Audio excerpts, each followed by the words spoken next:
seventh decade of bringing you baseball's memories. Baseball's milestones. Baseball's majesty.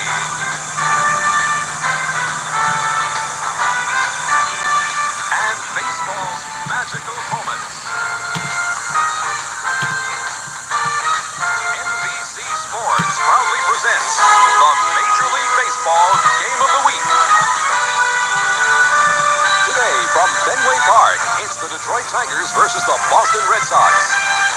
The Game of the Week is brought to you by Mitsubishi Motors, who invite you to come see the full line of cars and trucks. Mitsubishi, suddenly the obvious choice.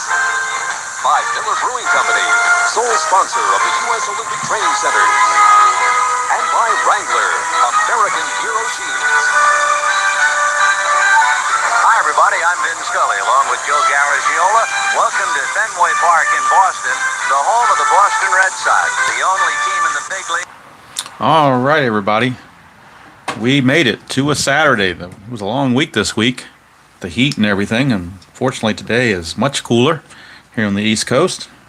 Actually, feels more like spring than it does summer. So we're enjoying that here. Don't know what the weather is like where you are, but we're certainly enjoying that here. Hello, Brad. How are you doing? Happy Saturday to you also. We are at the NBC Game of the Week, the Tigers and the Red Sox. Payoff pitch is the game in the rotation this week. We did inside pitch last week. So it means this week it is payoff pitch. And it is Jack Morris against Oil Can Boyd in the pitching matchup. See the starting lineups for both teams, the benches and the bullpens, and the simulated records that the Stratomatic computer has done through up to this game. The Tigers are in second place, but they're trailing the Yankees by a long way. 67-49, Boston at even 57-57. And again, back to the Stratomatic conspiracy theory that Stratomatic doesn't do well for, or doesn't play out well for Red Sox, being that they are in New York. Take that for what you will. But I have noticed that the Red Sox, particularly the 1986 Red Sox, several people have said that they have underperformed in Stratomatic. Don't know how they've done in other games, but that's just the observations that were made. Hello, Tim. How are you doing? Hello, Robert. How are you doing? Brian B. Good to see all of you. Hopefully you're not too tired from watching that wild game that RJL just finished between the Dodgers and the Cubs. Won't spoil it for you if you haven't seen it. You can go back and watch it, so I won't give you any spoilers. But it was quite an interesting game. Inside pitch tends to do that quite a bit. Game is never over an inside pitch, and you never know what's going to happen. Wild and woolly seems to be the order of the day for inside pitch. Hello, D. Scott. How are you doing, sir? Happy that you're spending part of your Saturday afternoon with me, or morning, wherever you happen to be. Next week's game was supposed to be on Stratomatic because that's the normal rotation. I do inside pitch, then payoff pitch, then Stratomatic, then Status Pro. However, the game next week is the Angels and the Orioles, and the starter for that game was this guy, Ray Chadwick. Only pitched 27 1/3 innings for the Angels, and Stratomatic did not card him. So I don't mind printing off a position player and using him in a game, or even a relief pitcher. But I do not want to start and have multiple innings possibly with a printed player on the computer because the symbols are hard for me to read. It's just too much trouble. So I decided next week we're going to go back to inside pitch for the Angels and the Orioles, and that's the reasoning behind it. Yes, Detroit won this game. In fact, they blasted the Red Sox for 21 hits, 12 runs and 21 hits they pounded out in this game. We'll see if that happens again. Oil Can certainly hoping that doesn't happen. He would like to rewrite history, so to speak. Hello, Kenyon. How are you doing, sir? And in case anybody that's not familiar with a payoff pitch, rather, and some of the folks that have been playing payoff pitch on YouTube, a lot of times it's basically a hybrid, dice and then fast action cards. However, since the new charts and everything came out from Joe a while back, I have kind of stuck to the charts and gotten away from the fast action cards. That's the beauty of the game. You can play it any way you like. You can play the whole game with fast action cards. You can play none of the game with fast action cards. It's all up to you. That's why it's a hobby. That's why you can do what you want. There's no wrong answer. It's whatever you prefer to be easiest. I do have little standees back here, behind here. So I've got the defensive chart, which is one of the ones I'm probably going to reference quite often. So I've got that here standing up in front of me, so I won't have to, fuddle through it and try to find them. And then I've got the other charts off to the side right here. So hopefully everything will be A-OK. Got the dice. We're doing the red dice for the Red Sox. And, of course, the black and white payoff pitch dice. Like that D10 with the zeros on it. That makes it a whole lot easier when I see that. So I don't have to remember which ones are the 10s and which ones are the 1s. They're already there. Let's see. Shameless plug. We like shameless plugs. That's what RJL said. I mean, we love shameless plugs. Rick Wise and Mike McCormick. 1967. Cy Young Awards winning season. 67 is one of those seasons where I really just focused on the American League. I've got books on it with the Great Pennant Race and the Impossible Dream and all that stuff. So I do have 1967 in Inside Pitch, but I got it on PDF because I was only interested in the American League. And so I figured, why spend all that money for the whole season when I'm not going to play? I'm only going to use half of the season. I'm only going to use the American League. So that's why I'd have that in PDF.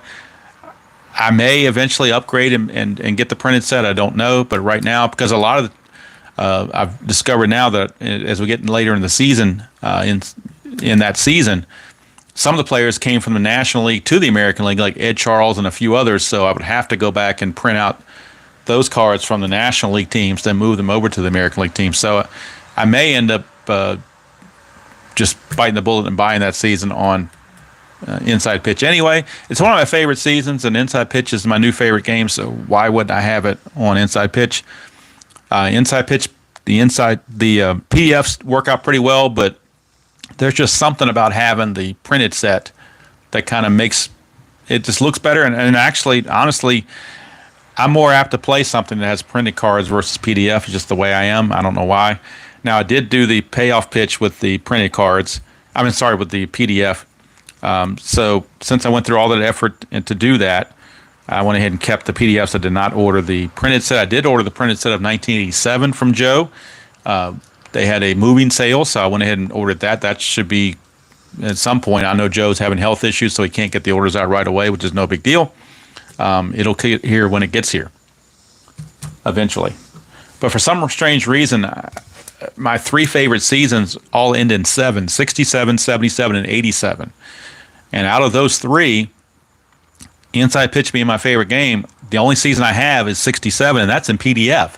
So you would think eventually I'd get the 77 and the 87, either PDF or printed set. But I'm probably down the road thinking about printed sets because, like I said, I think they not only is it more interesting to play or more fun to play for me when it's a printed set, but also you got to go through the trouble of using your ink and your paper and everything else. And so, yeah, you might save a few bucks, but you're going to, use that in sweat equity, doing all the printing and cutting and sizing and all that good stuff. So I'm kind of starting to lean away from the PDFs and stick more to the printed sets. Of course, I got to budget those out and get those when I can. So that's what's going on there. All right, I think we're ready to go. As soon as I make all the talk about printed sets, of course, I'm using the PDF, but that's because I already had it. If I was doing an 86 replay, I would definitely have the printed set like I have in, but I've got the printed set in Inside Pitch, so I figured that's good enough. All right, so Oil Can Boyd's going to start things off. You see the lineups for both teams, benches, and bullpens. Sweet Lou Whitaker. A lot of people think he should be in the Hall of Fame. If Alan Trammell's in the Hall of Fame, they figure they're two peas in the same pod. Can't argue that one. I can't argue one way or the other. I can't say he's a definite Hall of Famer. I can't say he shouldn't be in the Hall of Fame. The way they're letting folks in now, he may as well go in. All right. So we're ready to go. This NBC Game of the Week from Fenway Park is now underway. We get a 2 under Boyd, and that's defense. So the very first play is defense. And like I said, I got the charts right here. That's a 53, and a 53 says we are checking an error chance on the second baseman, Marty Barrett. I do have the score sheet over here.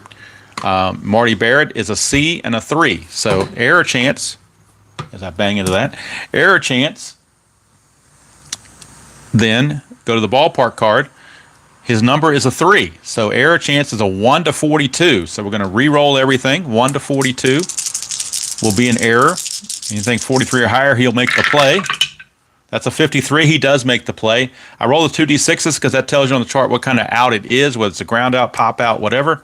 According to this, it's a ground ball, and if the fielder is an A or B, it'd be a double play. Barrett is a C, so it wouldn't have been a double play, but it doesn't matter. There's nobody on base. It's just a ground out, and there's one away. So Lou Whitaker grounds out. 4 to 3 for out number 1. I know a lot of people like to use the fast action cards, and I do too at times, but I'm just kind of gotten in the mood with the charts, so that's what I'm going with right now. All right, Alan Trammell, who is in the Hall of Fame, steps up now against Boyd. We get a 7, which is in play, but it's a 78, and 78 is going to be a fly to center. Out number 2. And as RJL said, that's one of the reasons why a payoff pitch maybe is number 2 to inside pitch, because when you roll a 78, 9 times out of 10, that's going to be an out before you even look at it, whereas inside pitch, you never know what the card's going to do. Any roll, you can't look at a roll and say, oh, that's an out or that's a hit. There's no way of knowing that, which is part of the fun of that game, and that to me is the most fun to play. And playing the Washington Nationals replay out, the stats came out very well, so I would say it's also accurate and fun. All right, here's Kirk Gibson. 3 is in play. That's a 08. 08 in play is a base hit for Kirk Gibson. So Kirk Gibson gets himself a 2-out single. So Gibby makes it aboard on a 2-out single. That's a 3. Now, if we're using the automated charts, his steal rating is a 5, and that's a 3. So he's going to get a chance to make an attempt to steal, I should say. He is a B. The catcher arm, Gedman, is a 4. So if we look at the stolen base chart, got a B and a 4. So stolen bases, come to our chart, a B and a 4. B and a 4 is right here in the excellent range. Now, if you're doing the fast action cards, you can flip it and check the excellent category, but we'll use it right here and just do the D20 or 2D10 roll rather. He's got a good chance. 18 to 99, he'll make it. Anything less than 18, we got problems. It's an 82. He definitely makes it. So, Kirk Gibson, stolen base. And I like the automated steals because sometimes when you're in the middle of a game, you forget to do things like steal, and sometimes it's nice to let the game engine figure all that out. And here is Richmond, Virginia's own Johnny Grubb. Local guy, former Padre, and then went to the Tigers. I'm not sure if he played anywhere else. I know he played there, at least. Boyd, 9 is patient. 81. Well, even though it's an 81, that's going to be a base hit on Johnny Grubb right there. Right there, 81. Now, the base running rating of Gibson, he runs at a 7. So with 2 outs, he will score automatically. It doesn't matter what the dice say. Doesn't matter what the cards say. If it's a 6 or higher and 2 outs, he scores. So Johnny Grubb with an RBI single, and the Tigers are firing all cylinders here in the first inning. And it may be a long day for the oil can. 1-0 Tigers. And that's going to bring up Darrell Evans. It's a 5, which is tough. 54. That's out of range. It only goes to 47. 54 is a ground ball to third. It's the third out of the inning, so it doesn't matter. We're just going to say it throws to first to make it easy. And the inning's over, but the Tigers pick up a run here in the top of the first. We go to the bottom of the first. It is the Tigers 1 and the Red Sox coming to bat. And they will have to do it against 20-game winner Jack Morris. Hello, Forrest. How are you doing? Good to see you. Hope everybody's enjoying their Saturday afternoon / morning, whatever it happens to be. I'm enjoying this because after this game is over, I got to go out and cut grass. So I'm trying to have fun now so I can have time to do what needs to be done outside. It's a perfect day to cut grass today. It's in the 70s, and in mid-August in Virginia, you're not going to get many days like that. So now is the perfect time to do it. I don't want to have to go out there middle of the week when it's in the 90s again. All right, here's Wade Boggs to lead things off against Mr. Morris. 9 is tough, 58. Tough 58 is going to be out of range. 58's a fly to left, so Wade Boggs flies out to Dave Collins for out number 1. That brings up Marty Grinnin Barrett. 4 is tough, 78. Tough 78 is a fly to center.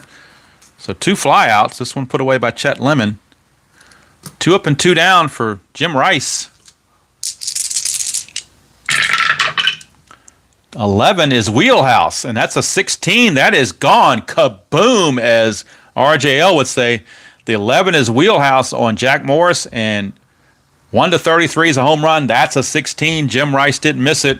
We got a tie game just that quickly. Hall of Famer against Hall of Famer, and Jim Rice won that battle.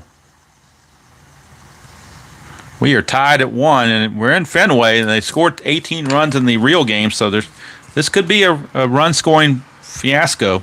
If you're looking for a pitching duel, you probably came to the wrong place. Here is Don Baylor. 8 is tough, 85. That's going to be out of range. It's a ground ball to short, and that's going to end the inning. So the Red Sox answer the Tigers with a run of their own at the end of 1. We're tied at 1. Here from Fenway on a Saturday afternoon in August. This game was played, I believe, I didn't check the date on it. That was August the 16th is when this was played. That's when the Saturday fell. Of course, today I think is August 13th or 14th. I forget which day it is. I lose track of days sometimes. I think it's, 16th, 15th. I think today's the 13th, if I'm not mistaken. All right, Darnell Coles, the third baseman, against Oil Can to start the second. 8 is in play. That's a 0-3, and that's going to be a double for Darnell Coles. How about that? Darnell Coles blast a double to lead off the top of the second, and the hit parade continues. That'll bring up Dave Collins, the left fielder. 10 is Ballpark, and that's a 98, so we're in play at Fenway for Dave Collins. 52, that's out of range. 52 is a ground ball to third, and with the ground ball to third, Coles is going to have to hold at second base. 1 away, and that brings up Chet Bitter Lemon. 8 is in play. 56, that's out of range. 56 is a fly to right. Now the question is, can the runner move to third base? So let's take a look and see what the charts tell us on a fly to right field. Let's see what we can do with that. Fly to right field. Let's find the out chart real quick. Assuming I can find the out chart. Here we go. Out chart, fly to right field. For runners on second base, the result was an F9. The runner advances to third base. All situations, according to this. That's Wheelhouse and Patient. This one was in play. Does it say anything about in play on this chart? All their pitcher results are run on third scores, a run on second with a run rating of 7 or higher advances to third. Okay, 7 or higher for Darnell Coles. He's only a 6, so he has to hold at second base. That's what the chart says. That's what I'm going by. He will have to hold. He will not be able to go to third. It's 2 down. Still in scoring position for catcher Dwight Lowry, and at this point in the season, Lance Parrish is done for the year. So there's left to the catching duo of Lowry and Mike Heath. Sparky overused Lance Parrish this season, at the beginning of the year, and just kind of wore him in the warming the ground, and that was his end of his stint in Detroit. Come 87, Matt Noakes took over, and Lance Parrish found himself in Philadelphia. Here's Lowry. 9 is Patient. 64 for Lowry, and that's a base hit. Base hit. And since there are 2 outs and Coles runs at a 6, he will score. Dwight Lowry, base hit, gives the Tigers a 2-1 lead. And Oil Can Boyd can't get out of his own way. 2-1.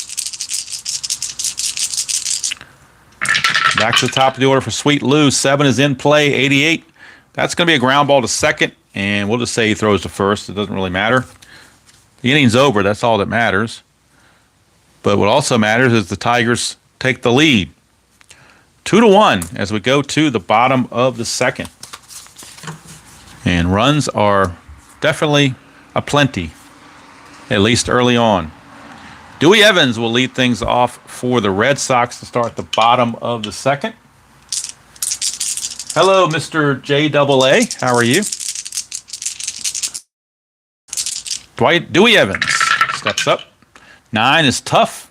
13, that's a strikeout. Tough low numbers is almost guaranteed to be a strikeout. So there's one away, and that brings up Billy Buckner. Oddly enough, his range is a D. Probably for Mookie Wilson.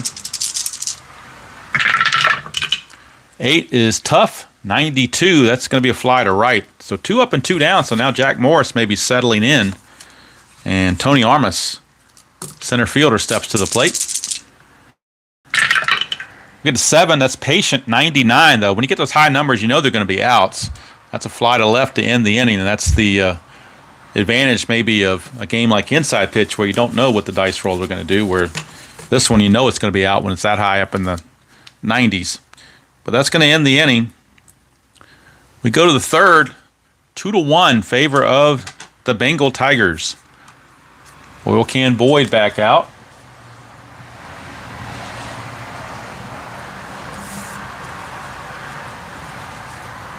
Alan Trammell steps up. Trammell, Gibson, and Grubb due up for the Tigers here in the third of a 2-1 game. 6 is tough. 58. That's going to be a fly to right. 1 away. Put away by Dewey Evans. 1 down for Kirk Gibson. 2 years removed from his home run against Dennis Eckersley. 8 is in play, but that's an 83. That's going to be a ground ball to second. Marty Barrett has it and flips over to Buckner. 2 up and 2 down for Johnny Grubb. Grubb's RBI single in the first put the Tigers on the board.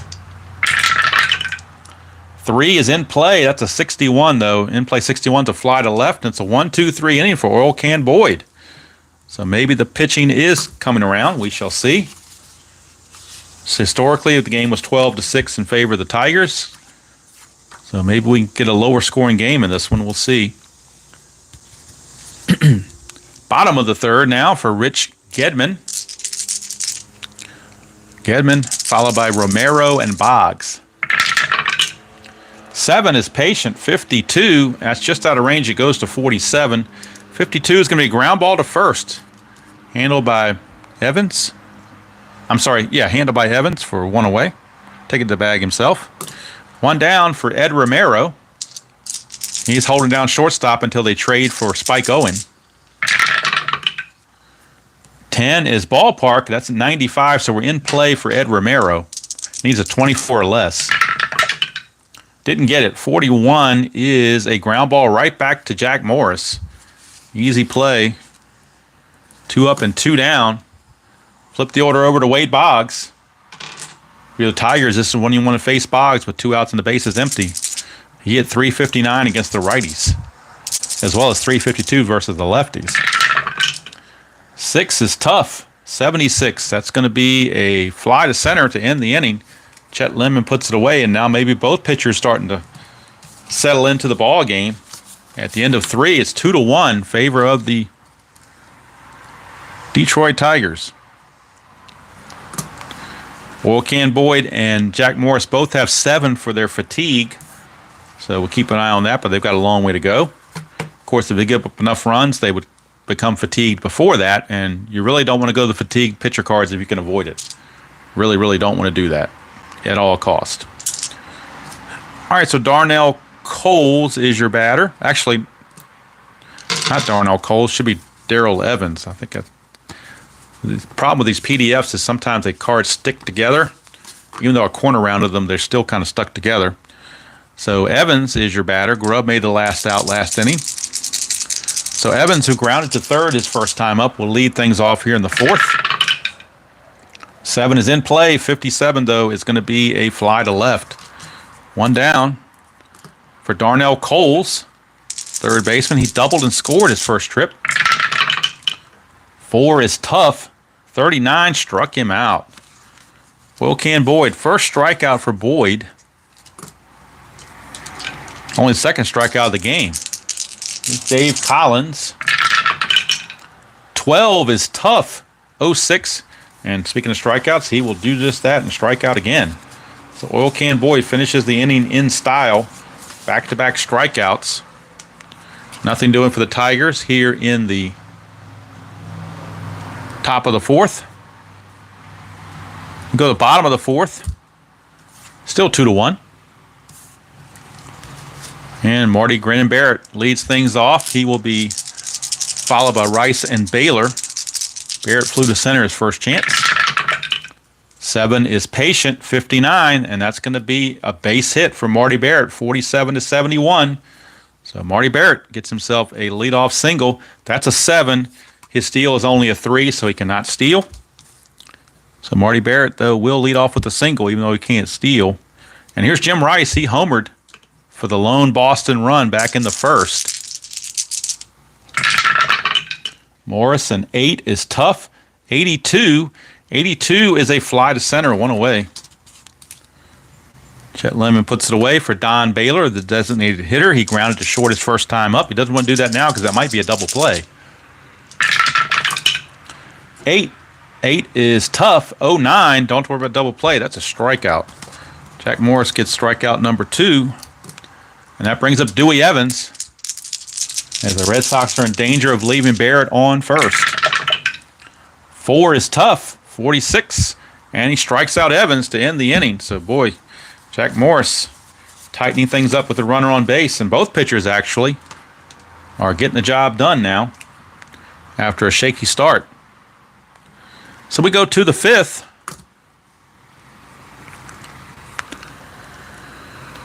It's still 2-1 in favor of the Tigers. And I hope everybody's enjoying their Saturday morning / afternoon, wherever you are.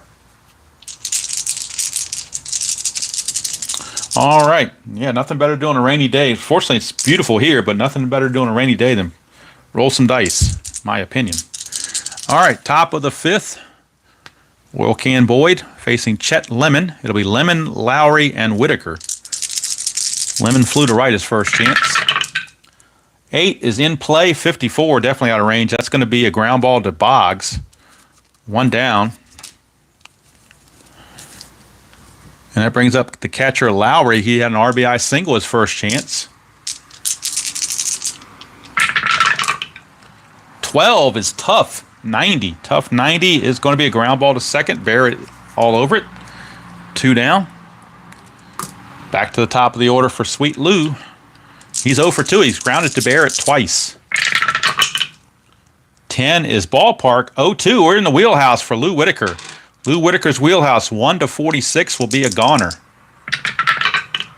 It's gone. Boom. Lou Whitaker. Kaboom, as RJL would say. Got it in the wheelhouse, did Mr. Oil Can Boyd, and he paid for it. Sweet Lou, trying to add to his Hall of Fame resume. Makes it a 3-1 game. Not that what he does here in a replay matters, but he's right on the borderline, so they say. Here's Trammell. 9 is patient. 94, though. Well, it goes up to 80, so he had a good chance, but 94 is a fly to left to end the inning. So the Tigers add on to the run, to the lead, make it 3-1. And Oil Can looking for some run support himself, not getting it against the tough Jack Morris. Coming up for the Red Sox will be Billy Buck. I agree, RJL. If you're going to have Trammell in there, I think you have to have Whitaker. I think they kind of go as a pair. Very similar careers, and they're kind of linked together with the double play. One of the longest running double play combinations of all time, I think. So here's Buckner. 7 is Patient. 20, and that's going to be a double for Billy Buckner. How about that on the pay? He didn't walk, he get a double. So Bill Buckner, and you might hear some lawnmowers in the background. That's what I'm going to be doing here later. Right now I'm trying to get the game in and enjoy it myself before I have to go through all of that. But with the weather being what it is, I want to be outside. I don't want to be stuck inside all day in this beautiful day, so I don't mind. I wouldn't mind cutting the grass actually when it's not real hot. Don't have to get all need 3 things of Gatorade or something. It's gonna be should be a nice day to be out. Here's Tony Armas. 2 is defense, so we're going to the defensive chart. 52 is an error check on Lou Whitaker. Lou Whitaker's error rating is a 3. So again, 1 to 42 would be that error. 43 or higher, he'll make the out. It is an 86, and that's a 7. And that's important because we got to figure out what the out's going to be. 7, it says here, ground ball fielder's choice. And with the runner going to the ball to the right side, I don't care about the chart. You're going to get to third base. So 4-3 ground out, and Buckner will take third with 1 out. And Rich Gedman, the batter.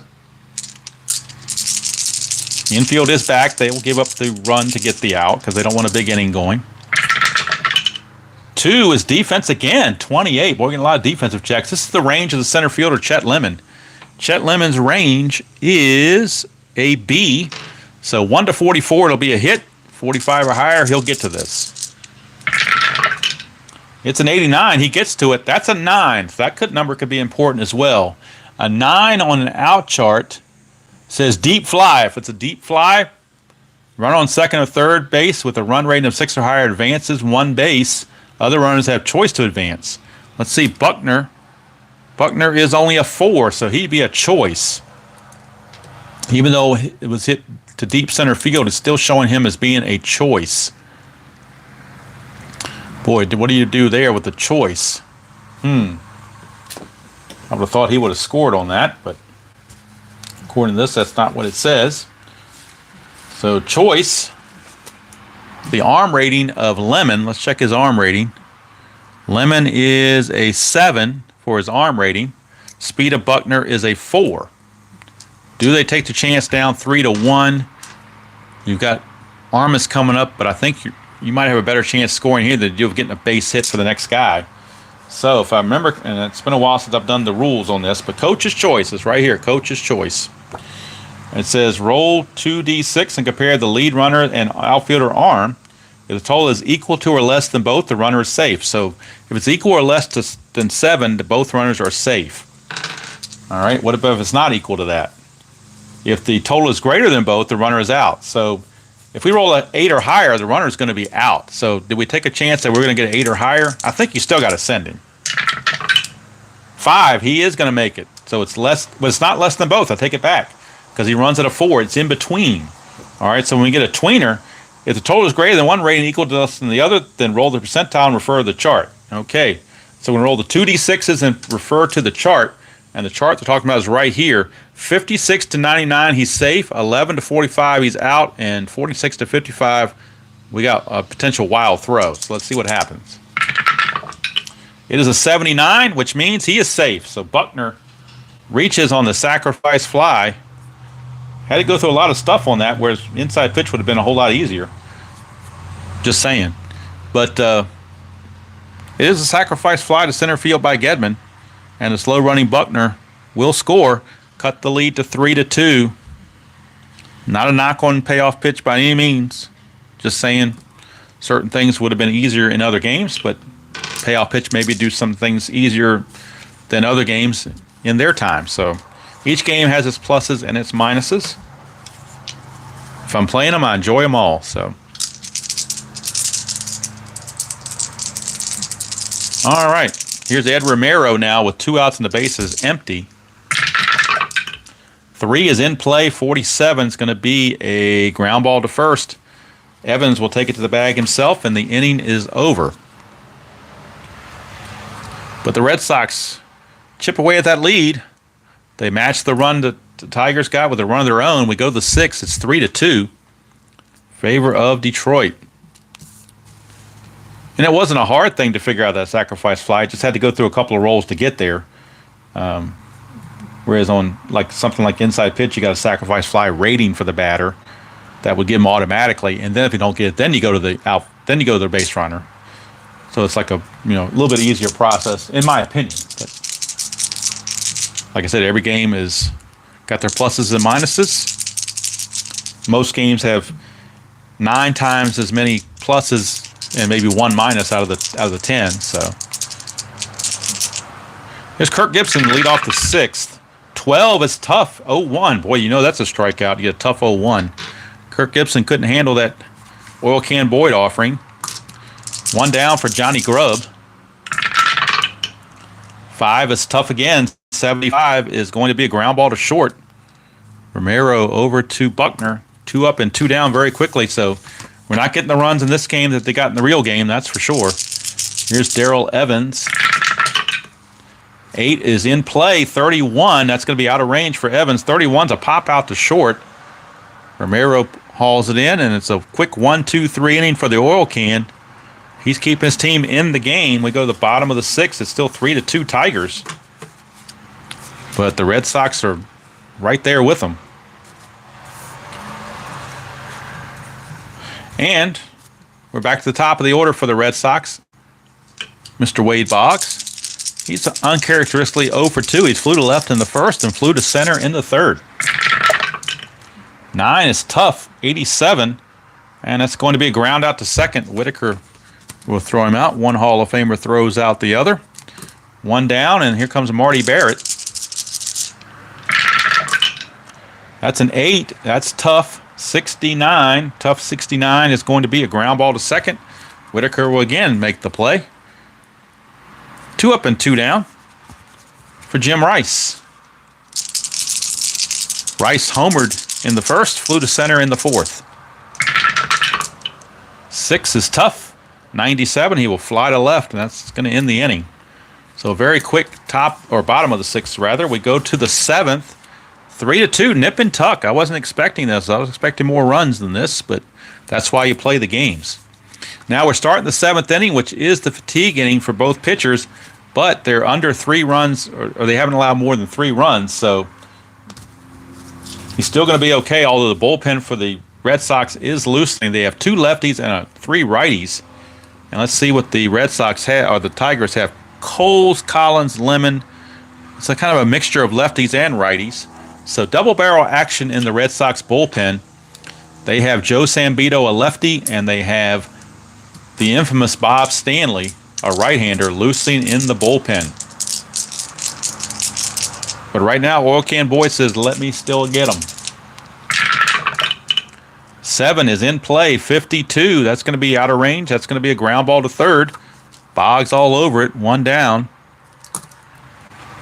So 1 away here in the top of the 7th of a very interesting nip and tuck 3-2 ball game. And we will go now to Dave Collins. Collins is 0 for 2. He grounded to third in the second, struck out in the fourth. 7 is in play. 70. And that's going to be a ground ball to short. Romero is right there.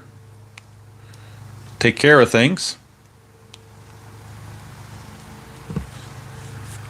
2 up and 2 down for Chet Lemon.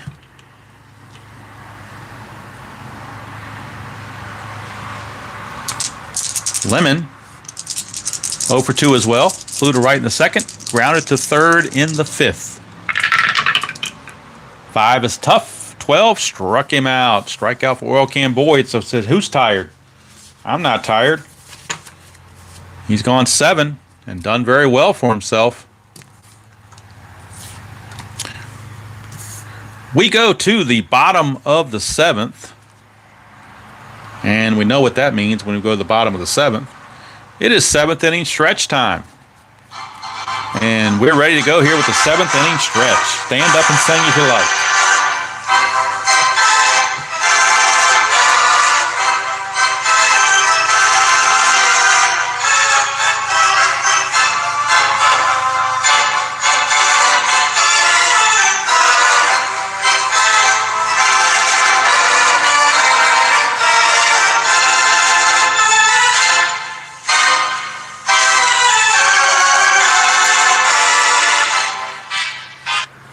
All right, 7th inning stretch is in the books.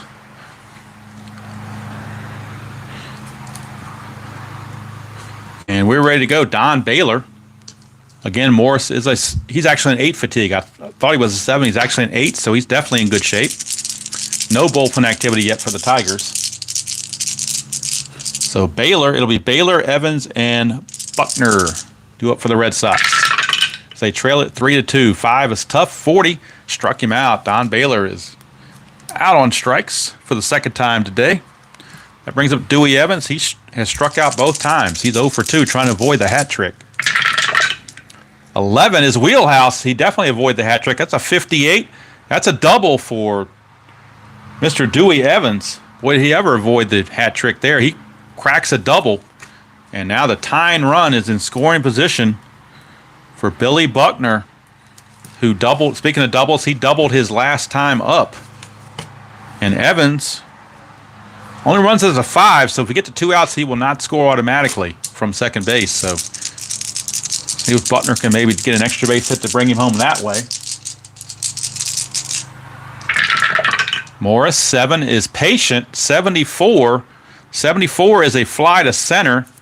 That is out number 2. 2 down. And here comes Tony Armas. And I'm not even going to try to get Evans to third. I'm not going to take that chance. Not with 2 outs. He's already in scoring position. So here's Tony Armas. If you throw him out, you really look stupid. So here's Armas. 6 is tough. 17 struck him out. Didn't matter. The inning is over. Not the ball game. The inning is over. Jack Morris comes back with a vengeance after that double. He takes care of things. And we go to the 8th inning here at Fenway of a 3-2 game. The real game was 12-6, but the dice have been favoring the pitchers in this one. Oil Can Boy, does he stay out there? We got lefties coming up, so I think they're going to make the move to the bullpen. John McNamara says we need a new pitcher, not a belly itcher or whatever that phrase was. So they're going to go to left-hander Joe Sambito, the lefty, former closer of the Astros back in the day. But he will be on as he is facing Lowry, a lefty, Whitaker, a lefty, and Trammell. Now, Lowry is a lefty, so they could pinch hit and let Mike Heath catch with the right hand. They could do a right-hander. Now, unfortunately, it's a little bit kind of off here. He hit .409 against lefties in 22 at-bats. So that leads me to believe he can hit lefties, so I'm not going to take him out. I'm going to leave him in there. So Lowry will be on to face Joe Sambito. Joe Sambito against Lowry. 10 is defense, and we got 18. That is a range check of the shortstop, Romero. Romero's range is a B. So 1 to 44, it will be a hit. 45 or higher, he'll make the play. And he makes the play. That's a 9, which is a ground ball. Not a pop out, but a ground out. Nobody's on base. It would have been a potential double play, but not in this case. 1 down, Lowry is retired. And we flip the order over to Sweet Lou, another lefty on lefty matchup. Hello, Philip. How are you doing? Sambito, 5 is in play. 16 against the lefty in play is a base hit for Lou Whitaker. So how about that? Lefty on lefty. He says, I don't care. I'm going to get myself a base hit. Now that's a 5. His steal rating is only a 3+, so not going to make it. He's not going to get the jump. So he won't be able to steal.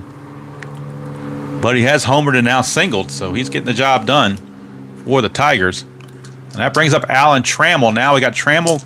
But then after Trammell, the righty, you got more lefties, so I think you're going to stick with Sambito in this case. against Trammell. 9 is in play, 37. In play 37 is a pop out to third, so pops it up to Boggs for out number 2. And now a big matchup here against Kirk Gibson, lefty on lefty, against Sam Beto here in the top of the 8th of a 3-2 ball game. 4 is in play, 98 though. That's going to be a fly to right to end the inning. So Sam Beto does the job, keeps the score where it is. We go to the bottom of the 8th. Still 3-2. Sam Beto may very well come back out and pitch the top of the 9th. We shall see how the game plays out. Morris, this is his fatigue inning to begin, number 8. He's only given up 2 runs, so he's definitely not tired. But we'll keep an eye on him. Tiger bullpen now is starting to get a little activity down there as they have Bill Campbell, a right-hander, and Guillermo, don't call me Willie Hernandez, a lefty in the pen. But right now they're going to stick with their horse, Morris, against Gedman. 9 is tough, 77. That's going to be a fly to center. 1 away. And I think we're going to get a pinch hitter for Ed Romero, as obviously he's not very good. So he will be removed. And the new shortstop will be Ray Quinones. Quinones will come in the top of the 9th to play shortstop. And his rating is a C and a 1. But the pinch hitter is the first order of business. And they do have Greenwell as the lefty. He's the only lefty on the bench. Mike Greenwell, a young Mike Greenwell. And that's who they're going to. So Mike Greenwell, he only had 35 at-bats on the season, but he's there. So if he's there, you got to use him, right? So Mike Greenwell steps in against Jack Morris. And the new shortstop, of course, will be Quinones in the top of the 9th. All right, so Mr. Greenwell trying to get something going for the Sox here in the bottom of the 8th of a 3-2 ball game. Jack Morris trying to hang on. 3 is in play, 54. That's out of range. 54 is going to be a ground ball to third. Darnell Coles right there, and Greenwell fails in the pinch. Back to the top of the order for Wade Boggs. Morris may be looking for a complete game or either at least going 8. We'll see. 7 is patient, 37. That's going to be a walk. So Wade Boggs will draw the 2-out walk. 2-out walk to Wade Boggs. And now Sparky looking out at his bullpen, talking to his catcher Lowry to go out to the mound to buy some time. And we may be seeing a new pitcher. You might be seeing a new pitcher. Tigers looking to their bullpen, and Sparky has made the move. They are going to remove Jack Morris, and they're going to bring in Soup Bill Campbell. Bill Campbell, a right-hander, because Barrett is up as a righty, plus Rice is right behind him, so they're not going to use Hernandez just yet. They're going to use Campbell out of the pen to try to get this final out of the 8th inning. And he'll be facing Marty Barrett. Boggs at first base, 2 down. Questionable move to remove Morris, but Sparky, Captain Hook, says we're going to do it. And here is Marty Barrett. Now, on the season, Campbell was 3-6 with a 3.88 ERA and did have 3 saves. So, not chopped liver by any means. 4 is patient, 25, and he's going to walk Marty Barrett. So all of a sudden now the Red Sox have some activity going here in the bottom of the 8th. Back-to-back walks. Not what you're looking for, and that's not what Sparky was looking for out of the bullpen. Rice is up, and he kills lefties, so you're not going to bring in Willie Hernandez just yet. Rice hit .351 against the left, so you're going to keep Campbell in there, although Hernandez is loosening. He's actually ready to go, waiting to come in.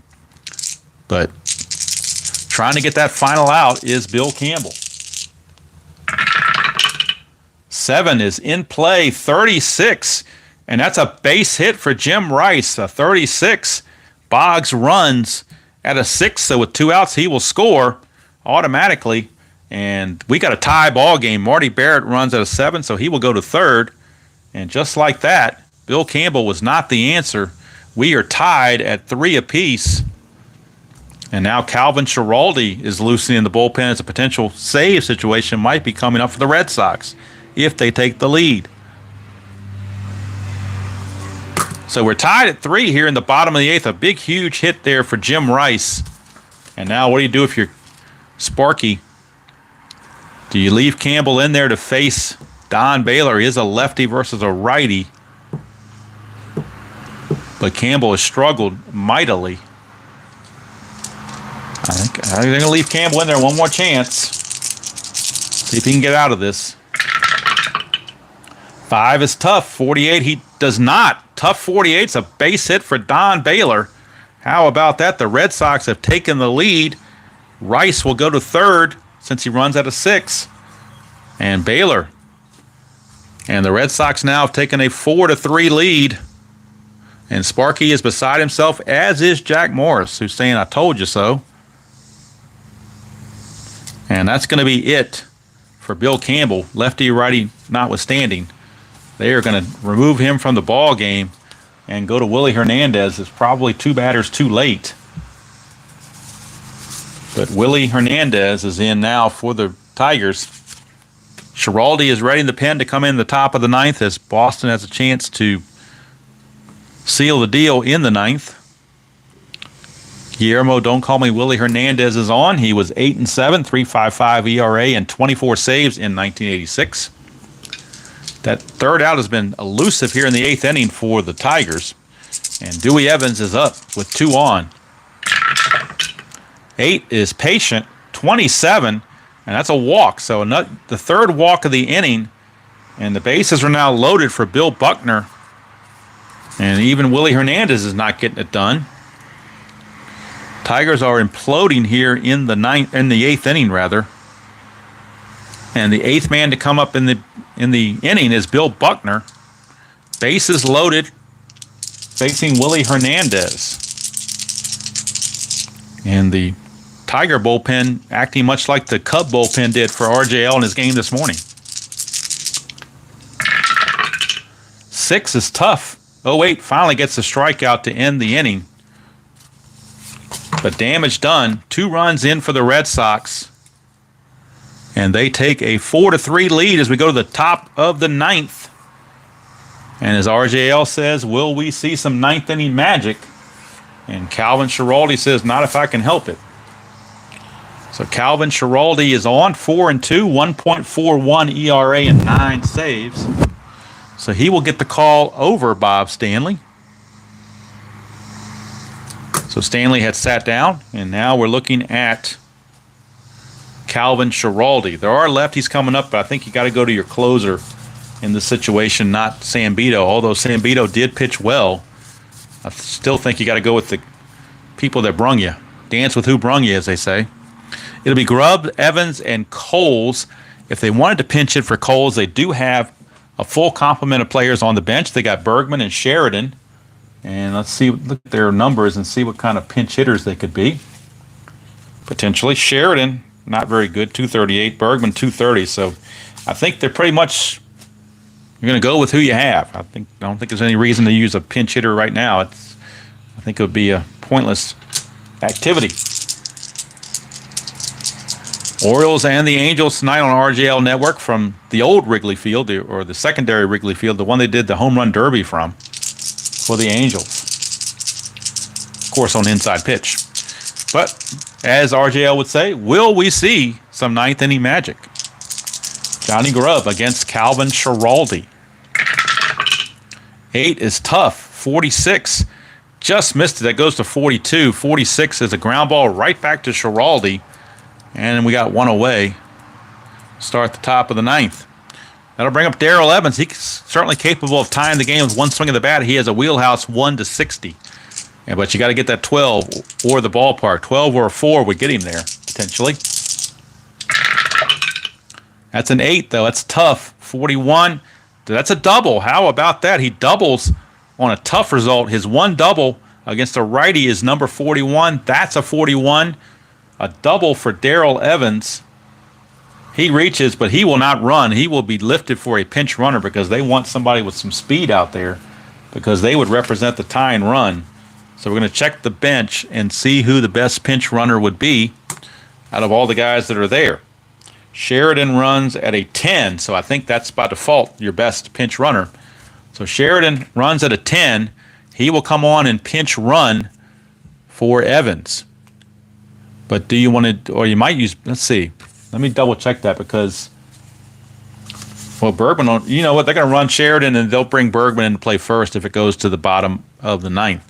But Sheridan is going to come in to pinch run, and he runs at a 10. So, obviously, especially when he gets to 2 outs, any single would be an automatic scoring a run.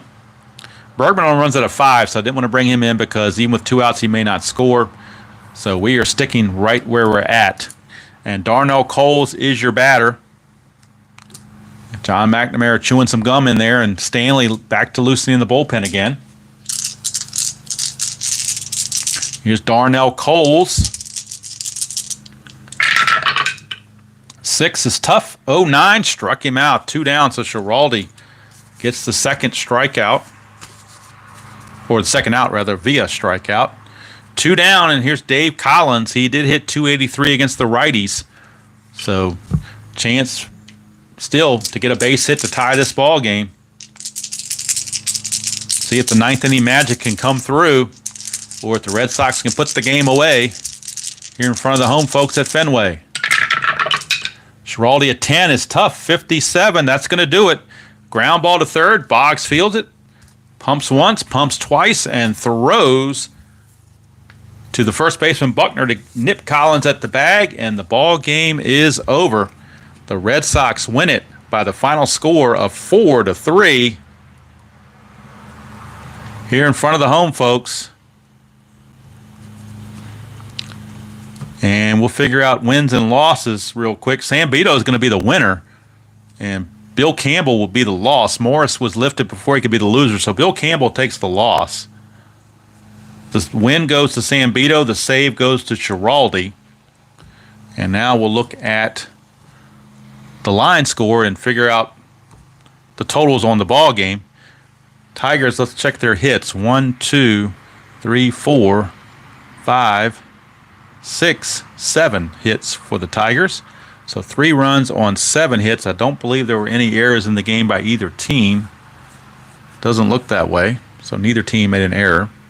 Left on base for the Tigers. 1, 2, 3, 4. They only left on 4.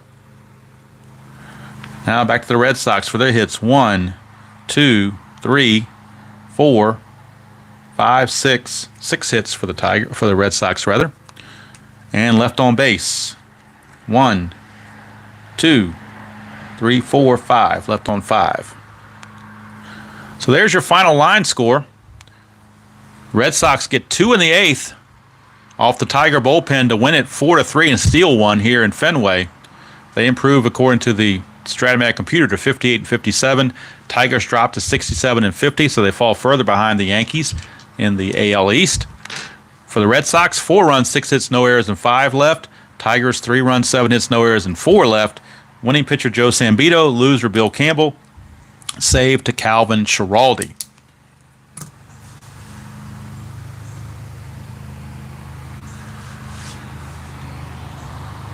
Oh, it's Sunday. I'm mistaken on that, RJ. I thought it was tonight. It is tomorrow night that we're doing the Orioles and the Angels. Didn't think he'd play 2 games in one day. I should have recognized that. But this one is in the books from Payoff Pitch. And like I said, we would normally be doing Stratomatic. That's the next rotation is Stratomatic for the next week's game between the Angels and the Orioles from Memorial Stadium. However, the Angels are pitching a young guy named Ray Chadwick, who is not carded with Stratomatic. So next week we're going to go to inside pitch instead. And good reason. Look at this. Chadwick 0-5 with a 7.24 ERA. He only pitched 27 1/3 innings, but he took 5 losses. So obviously he didn't hang around very long. Gave up 39 hits in just 27 1/3 innings. So not too good there. 15 walks in 27 and a third innings. Obviously not good either. So Ray Chadwick and the Angels will be taking on Mike Flanagan and the Orioles next week on Inside Pitch. Special edition of Inside Pitch. We will skip over Stratomatic for this particular cycle and go to Inside Pitch. So that's going to do it from here. I do appreciate all you guys for stopping by. Hope you enjoyed that close nip and tuck game. Hopefully you can use, I guess you can do second guess and see whether I should have taken Jack Morris out, but Sparky is Captain Hook after all, so just trying to follow what I thought Sparky would have done in that situation, especially when you got Campbell and Hernandez, who were pretty decent in the bullpen, but they just couldn't get it done. And that's the way the ball bounces, so to speak. Payoff Pitch, fun game. That's why it's right up there in my number 2 game, behind Inside Pitch. Strat at number 3. Actually, Strat and Payoff Pitch probably 2A and 2B. I give a very, very slight edge to Payoff Pitch.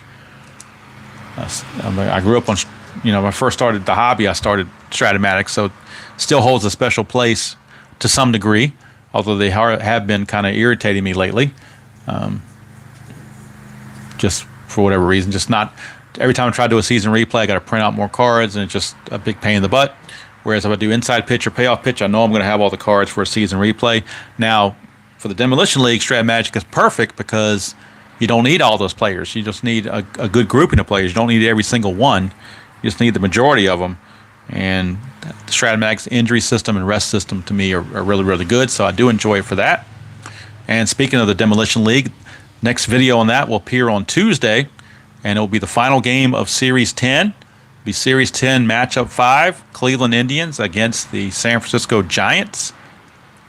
Cody Anderson for the Indians, and Jake Peavy making his season debut for the Giants.